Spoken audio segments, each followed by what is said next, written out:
Сәлем достар, қалдарыңыз қалай? Бүгін сіздермен күздің осындай салқын күндері үйде отырып, осындай домашний пицца бірге дайындаймыз.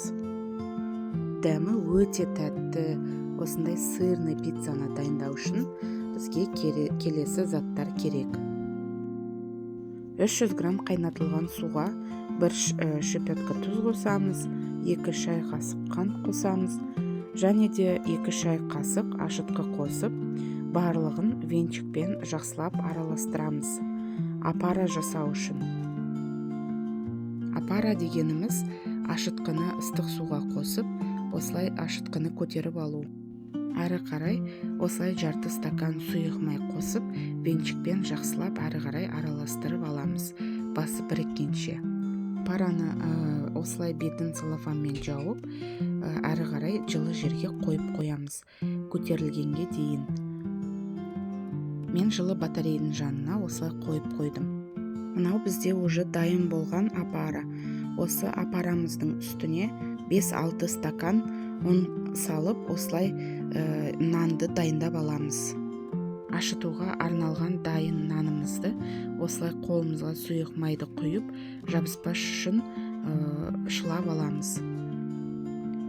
Дайын болған нанымызды осылай иі қанғанша 1-2 рет осылай илеп аламыз да, шыны ыдысымызға салып, бетін целлофанмен жауып қоямыз.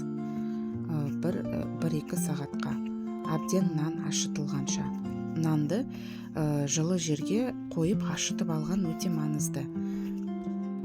Мінекей 2 сағат тұрған нанымыз осылай ашып, өзі дайын болды. Әрі қарай осылай пештің листісіне сұйық май жағамызда, нанды 2-ге бөліп, 2 пицца жасаймыз.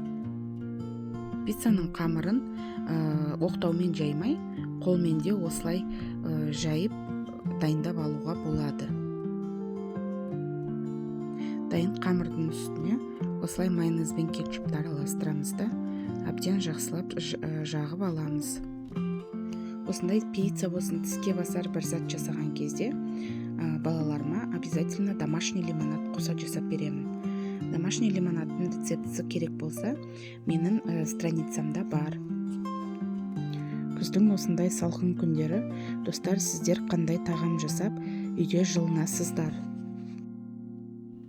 Мен бүгін пиццамызға осындай біздің бақшада өскен қызанақтан, бақшамызда өскен тәтті бұрыштан, және де колбаса қосып, пицца дайындайын дедім. Және де үстіне осындай зелень салсаңыздар да болады, бірақ салмасаңыздар да болады. Әрі қарай үстіне осындай пармезан сырын қосып, пиццамызды әсемдейміз. Достар, қараңыздар, менің пиццам қандай өте әдемі болып шықты бүгін. Өзіме осы жасап атқан пиццам қатты ұнап тұр. Пиццамның рецептісі сіздерге ұнаса, лайк басып, тіркеліп, қоңырауды басуды ұмытпаңыздар. Сіздермен болған Алия.